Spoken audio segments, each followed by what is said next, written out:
तुम्ही बघू शकता कढई तापायला ठेवते. हे बघा बोंबील भाजून घेतले, पाण्यात भिजायला ठेवले बघा. बोंबीलचा रस्सा करणार आहे. मटणासारखा मसाला काढलाय बरं का, सगळं खोबरं ते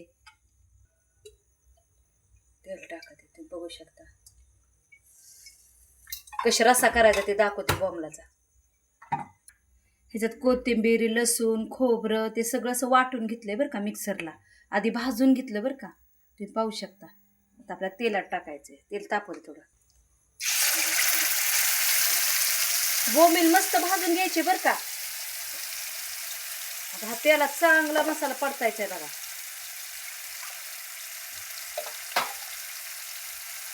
थोडं ज्वारीचं पीठ पण भाजून घ्यायचा.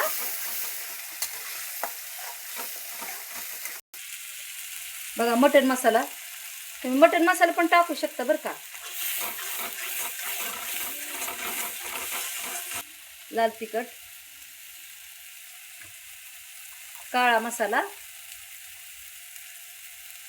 2 चमचे बघू शकता तुम्ही. तांबडं,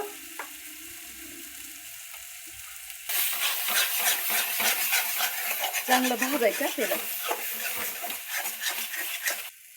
मीठ पण बघू शकता तुम्ही, मीठ टाकलंय चवीपुरतं मीठ. बघू शकता किती सुंदर भाजलाय मसाला. आता आपल्या त्यात बोंबील सोडायचे बरं का. भाजलेले बोंबील बरं का, धुवून घ्यायचे, तर माती असते त्याला, कचकच लागत असते.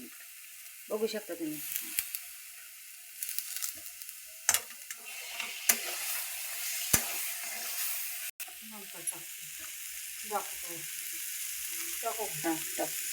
हे ज्वारीचं पीठ थोडं काढून बरं का भाजून घेतलेलं. उकळी येऊ द्या बरं का. 10 मिनिटात शिजतं बोंबील. बोंबीलला नाही वेळ लागत, माशासारखंच असतं ते. बघू शकता किती सुंदर उकळी आली बघा तुम्ही. कसं शिजतंय बघा. असा सुंदर रस्सा लागतो ना. तुम्ही बघू शकता बोंबलाचा रस्सा कसा झालाय. बोंबील शिजले पण बघा, कारण भिजायला घातलं होतं ना आम्ही, भाजून भिजायला हे केलं. तुम्हाला दाखवलाय मसाला पण कसा काढलाय. मस्त ज्वारीची भाकर, तुम्ही तांदळाची भाकर एकदम पातळ टाकू शकता आणि ह्याच्यावर चुरून खावा.